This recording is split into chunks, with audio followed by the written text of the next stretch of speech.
Hello, आप सभी कैसे हैं? आप सबों को जय मसीह की। प्रभु, आज के इस पवित्र दिन में हम सबके लिए आशीष दे। हम धन्यवाद देते हैं परमेश्वर पिता के लिए, आज के दिन के लिए, जीवन के लिए, सांसों के लिए जो प्रभु ने आपको हमको सबको दी हैं। और सचमुच में आज हम परमेश्वर के इच्छा के अनुसार, परमेश्वर की दया के अनुसार आज हम जीवितों के मध्य हैं।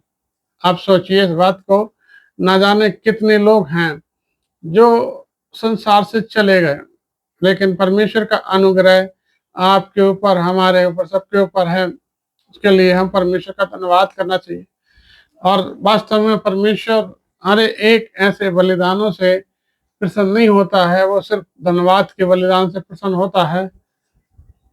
तो क्यों ना हम परमेश्वर का धन्यवाद करें, क्यों ना हम परमेश्वर के वचनों का मनन करें, क्यों ना हम परमेश्वर के वचनों की इच्छा के अनुसार अपने जीवन को यापन करने की कोशिश करें। तो मेरे साथ आज निकालिएगा इब्रानियों की पत्री, उसका 11वां अध्याय, उसका 1 पद। यहाँ लिखा है, अब विश्वास आशा की हुई वस्तुओं का निश्चय और अनदेखी वस्तुओं का प्रमाण है। विश्वास आशा की हुई वस्तुओं का निश्चय और अनदेखी वस्तुओं का प्रमाण है।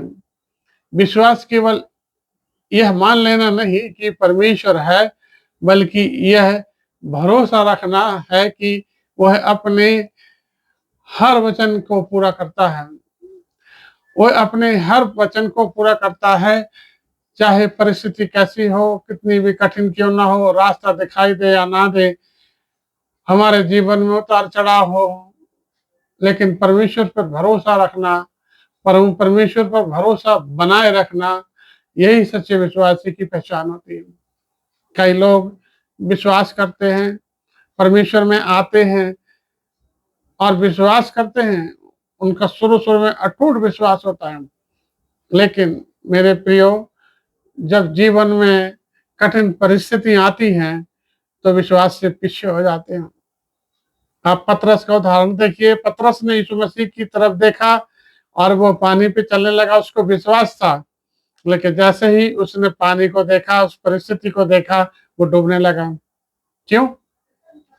क्योंकि वो विश्वास से डगमगा गया। उसने परिस्थितियों को देखा, और जब वो यीशु को देख रहा था तो वो पानी पे चल रहा था। ऐसे हमारे जीवन में भी ऐसी बहुत सी परेशानियां आती हैं, समस्याएं आती हैं, लेकिन उन समस्याओं को जब हम देखते हैं और सोचते हैं कि इनका हल नहीं निकल रहा है, तो हमारा विश्वास कमजोर होने लगता है। मेरे प्रियो, मेरा कहने का मतलब ये है कि चाहे कितनी भी परिस्थिति कठिन हो, चाहे कितनी बड़ी बीमारी हो, चाहे आर्थिक परेशानी हो, चाहे कोई भी प्रॉब्लम हो, उस सारी चीजों को छोड़ के प्रार्थना करें, परमेश्वर के वचनों का अध्ययन करें। जब जब कठिन समस्या आए, जब जब कठिन परिस्थिति आए, तब जब और परमेश्वर के नजदीक आए। आप अय्यूब का उदाहरण देख सकते हैं कि परमेश्वर ने उसके जीवन में शैतान के द्वारा कैसी कैसी परीक्षा कराई, लेकिन वो एक धर्मी जन था और परमेश्वर का भय मानने वाला था। उसकी हर एक परिस्थिति में परमेश्वर का सिर्फ और सिर्फ धन्यवाद किया।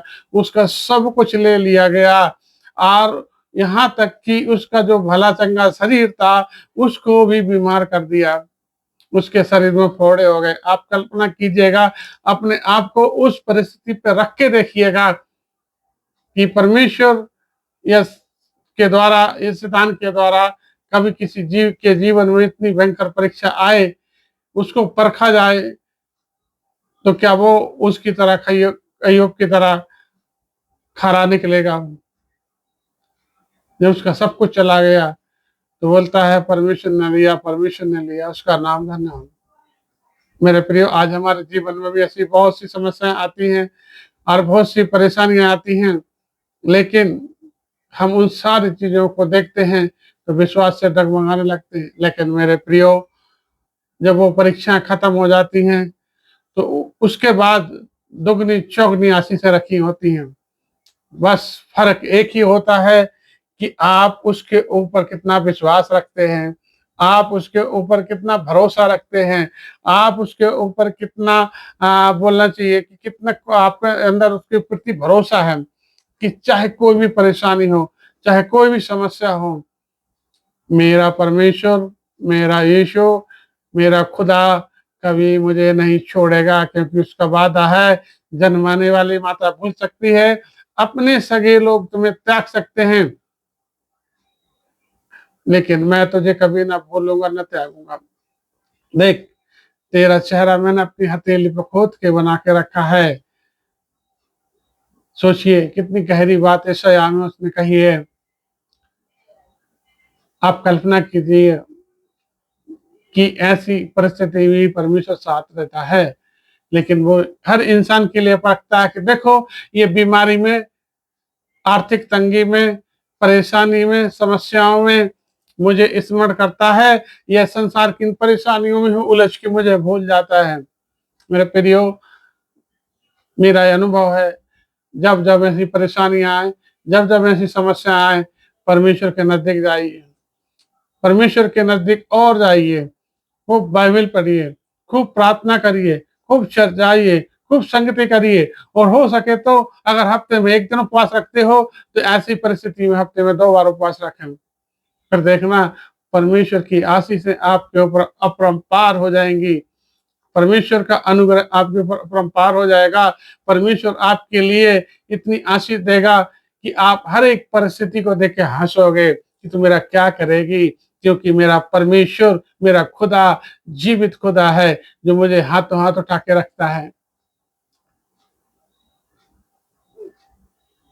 आज इन वचनों के द्वारा आप सबको, हमको आशीष दे। प्रार्थना करते हैं, अपनी आंखें बंद करिए। सर्वशक्तिमान दयालु परमेश्वर पिता, हम एक बार फिर आपका